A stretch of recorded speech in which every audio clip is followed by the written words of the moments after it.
Hello friends, my name is Preeti. आप देख रहे हैं exam train YouTube channel. Friends, आज हम लोग डिस्कस करने वाले हैं 4 फरवरी के करंट अफेयर। आज जो भी इंपॉर्टेंट क्वेश्चंस होंगे उसको हम लोग इस वीडियो में कवर करेंगे। शुरू करने से पहले मैं चाहूँगी कि जिन लोगों ने चैनल को सब्सक्राइब नहीं किया है वो चैनल को सब्सक्राइब कर लें और बेल आइकन पर जरूर प्रेस करें। तो आइए शुरू करते हैं टॉपिक को। आज का हमारा पहला क्वेश्चन है, हाल ही में the future of rail report किसने जारी किया? The future of rail report जारी की गई है अंतर्राष्ट्रीय ऊर्जा एजेंसी। अब देखिए, इस तरह के जो क्वेश्चन होते हैं ना, ये बहुत कंफ्यूजिंग होते हैं, क्योंकि अगर इसमें कहीं भी रेल मंत्रालय का नाम आएगा तो सबका ध्यान कहाँ पे जाएगा? रेल मंत्रालय पे। जबकि इसे जारी किसने किया है? इसे जारी किया है अंतर्राष्ट्रीय ऊर्जा एजेंसी ने जारी किया है the future of rail report. ठीक है। उसके बाद अगर हम लोग बात करें अगले क्वेश्चन की, अच्छा, रेल मंत्री हैं कौन इस समय हमारे? तो ये आपको कमेंट बॉक्स में बताना है कि इस समय हमारे रेल मंत्री कौन है और रेलवे बोर्ड के अध्यक्ष कौन है। ठीक है, रेलवे बोर्ड के अध्यक्ष और रेल मंत्री दोनों कौन है, दोनों आपको कमेंट बॉक्स में बताना है। अगला क्वेश्चन हमारा, हाल ही में Africa centre for climate and sustainable development कहाँ लॉन्च हुआ है? तो यह लॉन्च हुआ है रोम में। कहाँ पे लॉन्च हुआ है? रोम में लॉन्च हुआ है।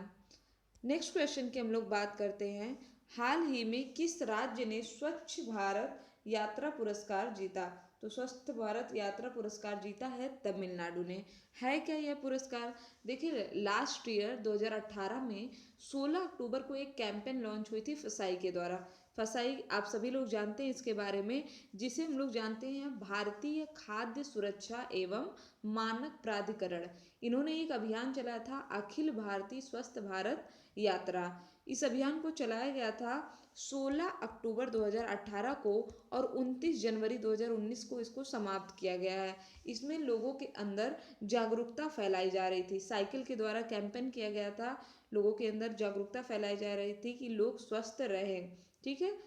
तो इसमें जो तमिलनाडु है, तमिलनाडु ने जीता है, फर्स्ट प्राइज जीता है। और भी इससे हमारे इंपॉर्टेंट क्वेश्चन बन सकते हैं, जैसे विशेष पुरस्कार स्वच्छ भारत यात्रा का अगर हम लोग बात करें, विशेष पुरस्कार किसे दिया गया है? तो यह दिया गया है जम्मू एंड कश्मीर और उत्तराखंड को। जम्मू कश्मीर और उत्तराखंड को। क्यों? क्योंकि यहाँ पे रिसोर्सेज नहीं थे, उसके बाद भी इन्होंने पार्टिसिपेट किया इस कार्यक्रम में। उसके अलावा हम लोग बात करें 3 करोड़ की आबादी से अधिक, 3 करोड़ से अधिक आबादी वाले सर्वश्रेष्ठ राज्य में कौन कौन से राज्य हैं? तो गुजरात, मध्य प्रदेश, उत्तर प्रदेश और महाराष्ट्र, इन्होंने भी पुरस्कार जीता है। और यहाँ की आबादी कितनी है? More than 3 crore. उसके बाद हम लोग बात करें 3 करोड़ से कम आबादी वाले सर्वश्रेष्ठ राज्य कौन से हैं? तो हमारा सर्वश्रेष्ठ राज्य है पंजाब, गोवा और दिल्ली। ठीक है। नंबर 1 पे तमिलनाडु है। 3 करोड़ से अधिक की बात करें तो गुजरात है नंबर 1 पे। 3 करोड़ से कम की बात करें तो पंजाब है नंबर 1 पे।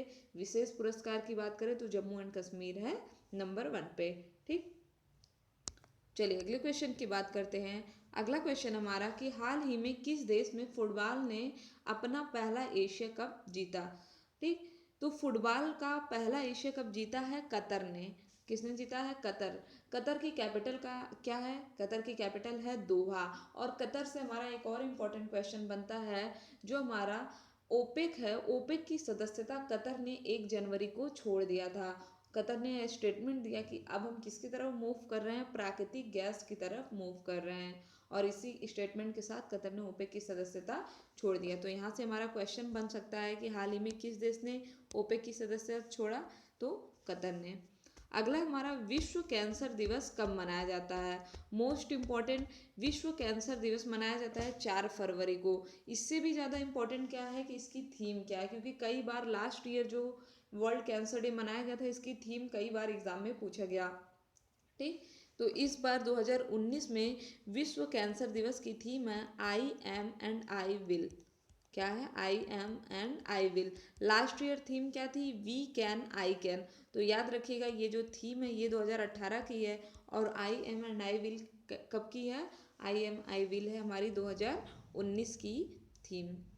अगला क्वेश्चन भी हमारा मोस्ट इम्पॉर्टेंट है कि सीबीआई के नए निदेशक के रूप में किसे नियुक्त किया गया? आपको पता है इसके पहले आलोक वर्मा थे, जिन्हें फायर कर दिया गया 10 जनवरी को। और इस समय सीबीआई के नए निदेशक बनाए गए हैं ऋषि कुमार शुक्ला। कौन बनाए गए हैं? ऋषि कुमार शुक्ला। ऋषि कुमार शुक्ला एमपी पुलिस के पूर्व महानिदेशक हैं एंड अपकमिंग 2 ईयर के लिए इन्हें रखा गया है सीबीआई के नए अध्यक्ष के रूप में। ठीक, सीबीआई की बात करें तो सीबीआई का फुल फॉर्म है केंद्रीय अन्वेषण ब्यूरो, जिसकी स्थापना हुई थी 1941 में। ठीक, अगला क्वेश्चन है हमारा कि देश के 22वें एम्स की स्थापना कहाँ होगी? तो देश के 22वें एम्स की स्थापना होगी रेवाड़ी में। कहाँ पे होगी? रेवाड़ी कहाँ पे पड़ता है? रेवाड़ी पड़ता है हमारा हरियाणा में। याद रखिएगा, रेवाड़ी कहाँ पे पड़ता है? हरियाणा में। और इस बार जो अंतरिम बजट पेश हुआ है उसमें इसकी घोषणा की गई है, यह भी याद रखेगा। पीयूष गोयल ने बताया कि 2014 तक भारत में सिर्फ 14 एम्स थे और अब कितने हो चुके हैं? 21 हो चुके हैं और 22वां कहाँ पे बनाया जाएगा? रेवाड़ी हरियाणा में। तो याद रखिएगा, इंपॉर्टेंट क्वेश्चन है हमारा। एम्स के फुल फॉर्म की बात करूँ तो इसका फुल फॉर्म है अखिल भारतीय आयुर्विज्ञान संस्थान। ठीक, इसकी स्थापना कब हुई थी? इसकी स्थापना हुई थी 1956 में।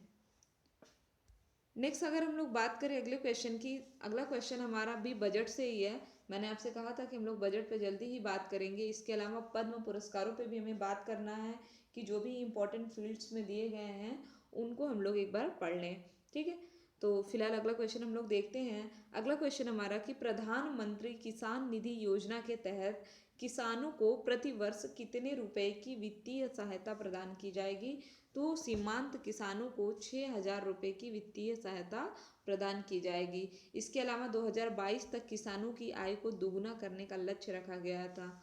लास्ट जो हमारा बजट आया था, इस बार वाले नहीं, इसके पहले वाले में ही यह लक्ष्य रखा जा चुका है। ठीक, चलिए अगले क्वेश्चन की बात करते हैं। पहली स्वदेश दर्शन परियोजना का उद्घाटन किसने किस राज्य में हुआ? यह हुआ है सिक्किम में। कहाँ पे हुआ है? सिक्किम में। और किया किसने है? तो हमारे केंद्रीय पर्यटन मंत्री हैं केजे अल्फोंस। इन्होंने सिक्किम में पहली स्वदेश दर्शन परियोजना का उद्घाटन किया। अगर हम लोग बात करें तो इस परियोजना को स्वदेश दर्शन योजना के अंतर्गत लागू किया जाएगा। याद रखिएगा, ये हमारी केंद्र सरकार द्वारा चलाई गई योजना है स्वदेश दर्शन योजना, और उसी के तहत इस स्वदेश दर्शन परियोजना का उद्घाटन किया गया है सिक्किम में। ठीक, इसमें कुल 98.05 करोड़ रुपए की लागत लगी है, जिसे जून 2015 में मंजूरी मिली और सिक्किम में यह पहली परियोजना है। ठीक है, याद रखिएगा। सिक्किम की कैपिटल क्या है? सिक्किम की कैपिटल है गंगटोक। तो ये थे हमारे आज के इम्पॉर्टेंट क्वेश्चन। और अब हम लोग देखेंगे हमारे कल के क्या क्या इंपॉर्टेंट क्वेश्चन थे। मैं आपको फटाफट क्वेश्चन बोलूँगी और आपको उसका आंसर बताना है कि इसका आंसर क्या होगा। ठीक है, क्योंकि अगर आपको पढ़ाया जा रहा है तो आपको जानना चाहिए कि आपको कितना याद हो रहा है, और अगर नहीं याद हो रहा है तो क्या रीज़न है। ठीक, चलिए कल का हमारा पहला क्वेश्चन था कि 201 दिवसीय मैच खेलने वाली पहली महिला क्रिकेटर कौन है? तो पहली महिला क्रिकेटर है मिताली राज। भारत और न्यूजीलैंड के मैच में इन्होंने अपना 200वां एक दिवसीय मैच खेला है। और इसमें प्लेयर ऑफ द सीरीज किसे चुना गया है? स्मृति मंदाना को। नेक्स्ट है हमारा कि 2019-20 के लिए अंतरिम बजट किसने पेश किया? तो 1 फरवरी को आया हमारा अंतरिम बजट, जिसे पेश किया था पीयूष गोयल ने। हमारे वित्त मंत्री हैं अरुण जेटली, उनका स्वास्थ्य सही नहीं था, इस वजह से बजट किसने पेश किया? पीयूष गोयल ने। अगला था हमारा कि संयुक्त राष्ट्र ने 2019 को किस वर्ष के रूप में मनाए जाने की घोषणा किया है? तो रासायनिक तत्वों की आवर्त सारणी के अंतरराष्ट्रीय वर्ष के रूप में। वही आवर्त सारणी जिसे हम लोगों ने 12th में पूरा रट डाला था। ठीक है, आवर्त सारणी मंडलीफ की। अगला था हमारा कि रिवर वाटर डॉल्फिन को जलीय जीव किस राज्य की सरकार ने घोषित किया? तो पंजाब ने अपने यहाँ का जलीय जीव घोषित किया है रिवर वाटर डॉल्फिन को। अगला था हमारा कि सतह से सतह मार करने वाली बैलिस्टिक मिसाइल का परीक्षण किया है नस्त्र। यह मिसाइल का नाम है किसने? तो पाकिस्तान ने किया है। फिर था हमारा कि मानव अंतरिक्ष उड़ान केंद्र लॉन्च किया गया है किसके द्वारा? तो बेंगलुरु में लॉन्च किया गया है इसरो के द्वारा। इंस्ट्रिक्स नाम का पेमेंट चैनल किसने शुरू किया है? तो ईरान ने चालू किया है ट्रेड के लिए। एंड लास्ट क्वेश्चन था हमारा कि विश्व आर्द्र भूमि दिवस कब मनाया गया? तो 2 फरवरी को मनाया गया विश्व आर्द्र भूमि दिवस। इसकी थीम क्या है? आर्द्र भूमि और जलवायु परिवर्तन। ये थे हमारे आज के इम्पोर्टेंट क्वेश्चन। आई होप कि आपको वीडियो पसंद आया होगा। अगर आपको वीडियो पसंद आया तो चैनल को सब्सक्राइब करें, शेयर करें और लाइक करना ना भूलें। डेली अपडेट्स पाने के लिए बेल आइकन पर जरूर क्लिक करें। Thank you friends, thank you so much.